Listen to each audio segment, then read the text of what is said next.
जरा सोचिए, एक दिन उठो और तुम्हारी जिंदगी इतनी तेज हो जाए कि 4 मिनट में साल भर का समय बीत जाए, 1 मिनट में शादी और अगले ही पल में बच्चा भी रहे। कुछ ऐसा ही होता है हमारी आज की स्टोरी में। कहानी की शुरुआत में एक न्यू ईयर पार्टी से होती है, जिसमें टेडी नाम का एक आदमी अपनी जीएफ से मिलने पहुंचता है। अब बिल्कुल काउंटडाउन खत्म होने से पहले ही वो हीरो की तरह उसे किस भी करता है।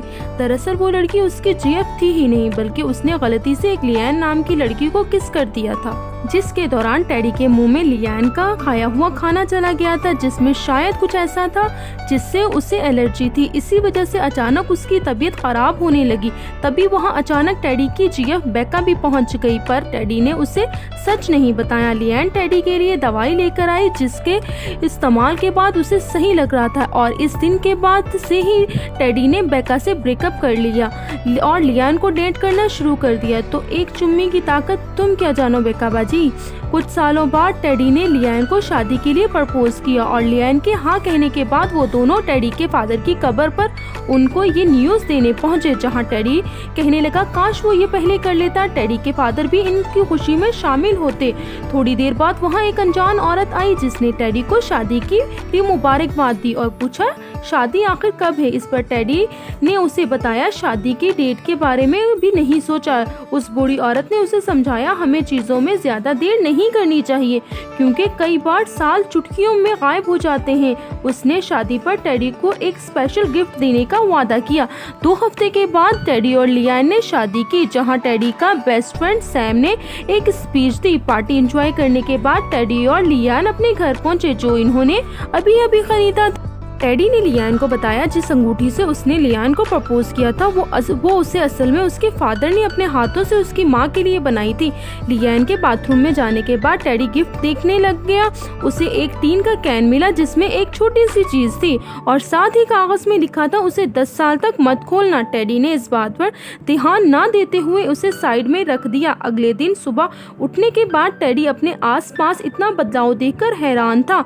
उसे कुछ भी समझ नहीं आ रहा था, और लियान को प्रेग्नेंट देखकर वो तो हैरान ही हो गया। शुरुआत में तो उसे ऐसा लगा वो उसके साथ प्रैंक कर रही है, लेकिन उसके पेट को छूने के बाद उसको पता चला ये कोई मजाक नहीं चल रहा। भाई लियान को भी समझ नहीं आ रहा था कि उसका हस्बैंड कंफ्यूज किस चीज को लेकर है। उसने टेडी को इनकी शादी की तस्वीरें दिखाई और उसे बताया आज उनकी शादी की पहली एनिवर्सरी है, और इसके पेट को देखकर चौंकने की क्या जरूरत है, वो तो 8 महीने से प्रेग्नेंट। लियान को लग रहा था टेडी एनिवर्सरी भूल जाने की वजह से ड्रामा कर रहा है। इसके बाद लियान ने गिफ्ट के तौर पर कलर बुक देकर कहा तुम ही चुनो बच्चों के रूम में हम कौन सा कलर करेंगे, लेकिन टेडी ने उसे भी बात के लिए टाल दिया। ये देखकर लियान को बहुत गुस्सा आया, क्योंकि टेडी हमेशा हर काम को बात के लिए टाल दिया करता था। लेकिन टेडी भैया अब लड़ाई बढ़ाने के मूड में नहीं थे, इसलिए उसने पर्पल कलर चूज करके कुछ देर सोने का फैसला किया। वापस उठने के बाद टेडी ने देखा अब लियान के पेट में बच्चा नहीं था। टेडी ये देखकर बहुत खुश हुआ, क्योंकि उसे लग रहा था वो अभी तक सपना देख रहा था। लेकिन लियान ने उसे कहा अबे कौन सा राज भूख रहा है, बच्चा हमारा दूसरे कमरे में है। जब टेडी को कुछ समझ नहीं आ रहा था तो उसने अपना फोन निकाला, अपनी और लियान की फोटोज देखी और उसे समझ आया कि एक और साल बीत गया है। लियान बच्चे को टेडी से मिलाने लाई। पहली बार उसने बच्चे को पकड़ने से मना कर दिया। लियान के कहने पर उसने बच्चे को गोद में पकड़ा और बच्चे को देखकर वो बहुत खुश हुआ, लेकिन उसे अपनी बेटी का नाम बिल्कुल पसंद नहीं आया। इसके बाद टेडी ने लियान को सारा माजरा समझाने की कोशिश की, लेकिन उसे कुछ भी समझ नहीं आया। उल्टा उसने टेडी को समझाना शुरू कर दिया कि भाई अब ज्यादा काम मत किया करो, इसकी वजह से ये सब हो रहा है।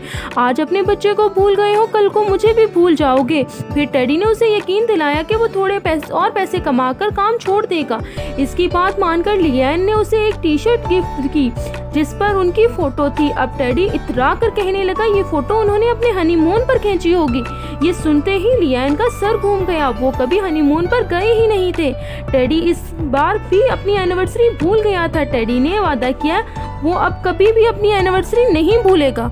और इसने सैम को फोन करके अगले साल इसी दिन रिमाइंडर लगाकर एक तोहफा लाने को कहा। इसके बाद पलक झपकते ही 1 साल और गुजर गया और जब साल बाद सैम उसे मिलने आया तो टेडी ने उसे सारी बात बताने की कोशिश की, लेकिन उसे कुछ भी समझ नहीं आ रहा था। घर वापस आकर अपनी बेटी तुला को वो गिफ्ट पकड़ाकर उसके बाद उसने पहली दफा डैडी कहकर बुलाया।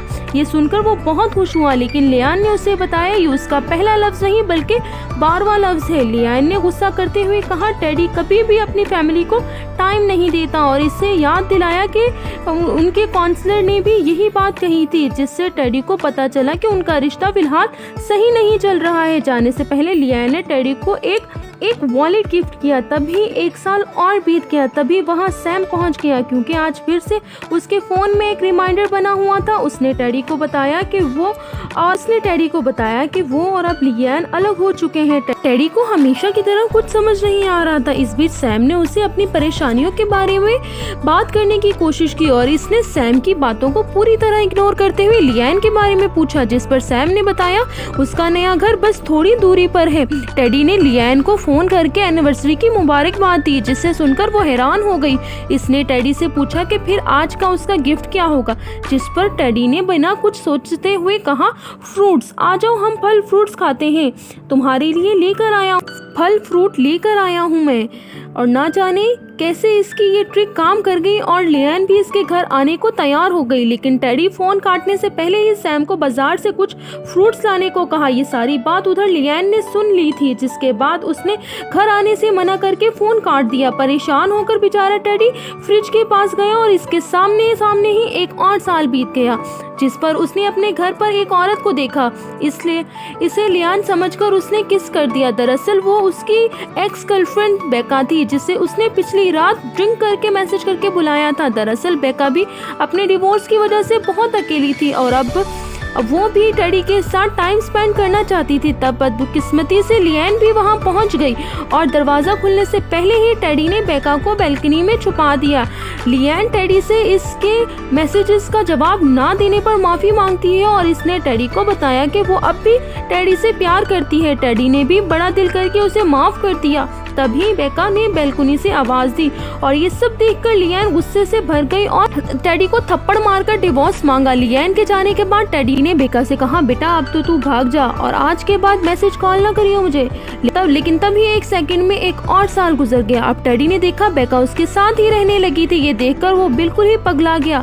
सबसे पहले उसने सैम को कॉल करके अपने पास बुलाया, उसके बाद उस बेका से ब्रेकअप किया और उसे वापस जाने के लिए कहा क्योंकि वो अभी भी लियान से प्यार करता था। बेका ने प्यार से उसकी बात समझते हुए अंदर ही अंदर वो भी अपने एक्स हस्बैंड को भूल नहीं सकी थी और वो भी समझ गई कि टेडी को वापस अपनी वाइफ के पास चले जाना चाहिए। कुछ देर बाद सैम टेडी को लेने आया और सैम की हालत देखकर वो हक्का पक्का रह गया। थोड़ी देर बात करने के बाद सैम ने उसे बताया कि उसे स्किन कैंसर है। सैम के हिसाब से तो टेडी को ये सारी बातें पता होनी चाहिए थी, पर उसके सवाल ऐसे थे कि मानो उसे कुछ भी पता ही ना हो। इसके सवालों से परेशान होकर सैम ने कहा वो अभी मरने वाला नहीं है, अभी तो कैंसर की गेम बिठाकर 50 और साल जीऊंगा मैं। इसके बाद टेडी ने सैम को उसे लियान के पास ले जाने को कहा।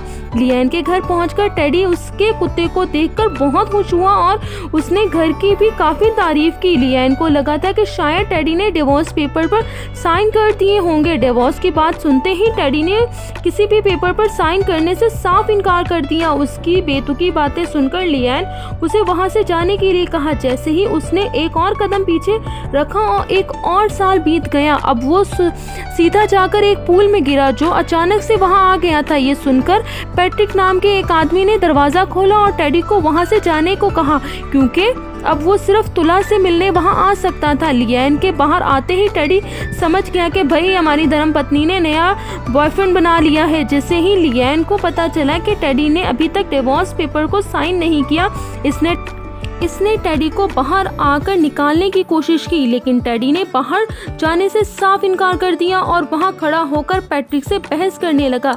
इस सब के बीच में लियान ने उसे बताया कि अब वो इसके बिना ही अपनी जिंदगी में खुश है। ये सुनकर टेडी को बहुत दुख हुआ और उसे पता चला लियान उसकी दी हुई रिंग भी गुमा दी है। इन सब चीज़ों से उसका दिल टूट गया और उसने हार मानकर डिवोर्स पेपर पर साइन कर दिए और अपने पपी को लेकर बीच पर चला गया। उसे ऐसे ही वहीं बीच पर बैठे बैठे एक और साल बीत गया। टेडी की दाढ़ी लंबी हो चुकी थी और वो पपी भी अब एक बड़ा कुत्ता बन चुका था। तभी वहाँ एक 8 साल की लड़की आई। वो लड़की कोई और नहीं बल्कि तुला ही थी। तुला को देखकर टेडी बहुत घर छोड़ते वक्त उसे हमेशा अपने सपनों के पीछे भागने को कहा। तुला ने उसे बताया वो उसके साथ और टाइम स्पेंड करना चाहती है। तभी लिएन भी वहाँ आ गई। उसने टेडी को देखकर कहा, ये दाढ़ी बिल्कुल भी अच्छी नहीं लग रही है, इसे हटा दो। फिर टेडी ने उससे वादा किया कि वो इसे पक्का काट देगा। पैट्रिक के बारे में पूछने पर लिएन ने उसे बताया कि उनका रिश्ता बिल्कुल भी अच्छा नहीं चल रहा था, इसलिए वो दोनों अलग हो गए हैं। जाने से पहले उसे याद आया उसने लिएन को हैप्पी एनिवर्सरी नहीं बोला। इससे पहले वो कुछ कह पाता एक और साल बीत गया। इस बार टेडी ने सैम को फोन करने की कोशिश की पर सैम का फोन बंद था। अब अपने फोन पर फेसबुक चलाते हुए उसे पता चला कि स्किन कैंसर की वजह से सैम की मौत हो चुकी थी। ये देखकर उसे बहुत दुख हुआ और वो सैम की कब्र के पास पहुंचा। उसे इस बात का बहुत दुख था कि वो अपने सच्चे के दोस्त के साथ ज्यादा समय नहीं गुजार सका। तभी वहाँ एंट्री होती है उसी अनजान औरत की और उसने टेडी को बताया उसने ही उसे तोहफे के रूप में श्राप दिया था कि उसे वक्त की अहमियत समझ आए। इतनी सी बात बोल के वो औरत वहाँ से गायब हो गई। उसके बाद टेडी भागकर लिएन के पास पहुंचा और दोनों ने एक दूसरे से माफी मांगी। उन्होंने एक बार फिर से साथ रहने का फैसला किया। तभी टेडी की जिंदगी अपनी शादी के अगले दिन से शुरू हो गई। उसने सबसे पहले उस टीन कैन को देखा और उस बार वो बिल्कुल खाली था। फिर उसने जाकर लिएन को किस किया और अपनी सभी गलतियां सुधारता चला गया। टेडी ने फैसला किया कि वो ये कैन बेका को देगा ताकि वो भी अपनी शादीशुदा जिंदगी को सुधार सके। मेरे साथ जुड़े रहने के लिए चैनल को सब्सक्राइब कर दें ताकि आने वाली वीडियोस भी आप लोगों तक बआसानी पहुंच सके। वीडियो पसंद आए तो चैनल को सब्सक्राइब कर दें।